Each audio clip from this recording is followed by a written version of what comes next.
ఆంధ్రప్రదేశ్ రాష్ట్ర వ్యాప్తంగా ఉన్న ప్రభుత్వ ఉపాధ్యాయులకు మరియు గౌరవనీయ పెన్షనర్లకు సంబంధించి అత్యంత కీలక సమాచారం అండి. చాలా కాలంగా ఎంతో ఆశగా ఎదురుచూస్తున్న పెండింగ్ బిల్లుల చెల్లింపు ప్రక్రియ ఒక్కసారిగా ఊపందుకుంది. గత 2, 3 రోజులుగా రాష్ట్ర ప్రభుత్వం ఈ బిల్లుల కోసం అదనపు బడ్జెట్‌ను కేటాయించడంతో ట్రెజరీ శాఖలో ఫైళ్ల కదలిక జెట్ స్పీడ్‌తో సాగుతుంది. ముఖ్యంగా పెన్షనర్లకు సంబంధించిన లీవ్ ఎన్కాష్మెంట్ బిల్లులు వరుసగా బ్యాంకు ఖాతాల్లో క్రెడిట్ అవుతున్నాయి.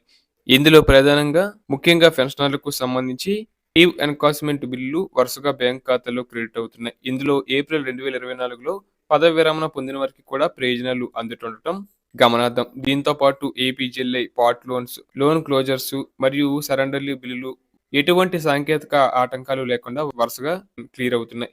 దీనివల్ల పదవి విరమణ చేసిన వారికి మరియు అత్యవసర అవసరాలు ఉన్న ఉద్యోగులకు పెద్ద ఊరట లభిస్తుంది. అలాగే జిల్లా పరిషత్ ప్రావిడెంట్ ఫండ్ లోన్లు మరియు ఈ ఏడాది జూలై నెలలో సమర్పించిన ఈపీఎఫ్ పార్ట్ బిల్లులు కూడా మంజూరై నేరుగా లబ్ధిదారుల ఖాతాలో జమ అవుతున్నాయి.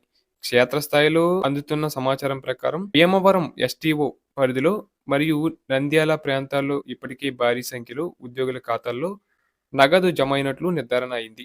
ఈ ప్రక్రియ కేవలం కొన్ని జిల్లాలకే పరిమితం కాకుండా రాష్ట్ర వ్యాప్తంగా ఉన్న అన్ని జిల్లాల్లోనూ వేగవంతం జరుగుతుంది. ప్రభుత్వం ఒక నిర్దిష్టమైన ప్రణాళికతో ముందుకు వెళ్తుంది. ఈ డిసెంబర్ నెలాఖరు నాటికి దాదాపు అన్ని రకాల చిన్న చిన్న మరియు మధ్య తరహా పెండింగ్ బిల్లులను పూర్తిగా క్లియర్ చేయాలని లక్ష్యంగా పెట్టుకుంది. అయితే మెడికల్ రీయింబర్స్మెంట్, డిఏ బకాయిలు, సరెండర్ లీవ్స్ వంటి భారీ మొత్తాలతో కూడిన బిల్లులు ఇంకా కొంతవరకు పెండింగ్లో ఉన్నాయి. వీటికి మరికొంత సమయం పట్టే అవకాశం ఉన్నప్పటికీ ప్రభుత్వం వీటిని కూడా దశల వారీగా విడుదల చేయడానికి సిద్ధమవుతుంది. ఇక చిన్న చిన్న బిల్లులు భారం తగ్గిన తర్వాత ఇక అందరి దృష్టి ఇప్పుడు 12వ పీఆర్సీ పైనే మరియు పెండింగ్ డిఏల పైనే ఉంది.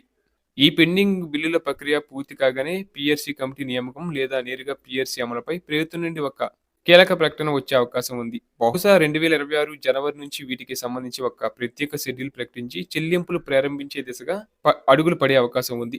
2018 నుండి పేరుకుపోయిన ఈ బకాయిలన్నిటినీ రాబోయే కాలంలో తప్పకుండా పూర్తి స్థాయిలో చెల్లిస్తామని ఉద్యోగులు ఆందోళన చెందాల్సిన అవసరం లేదని ప్రభుత్వ వర్గాలు భరోసా ఇస్తున్నాయి.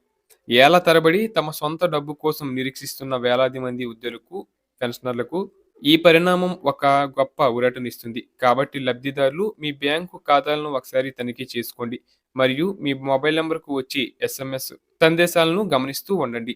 ఈ ప్రక్రియ నిరంతరాయంగా సాగుతూ అందరికీ న్యాయం జరుగుతుందని ఆశిద్దాం.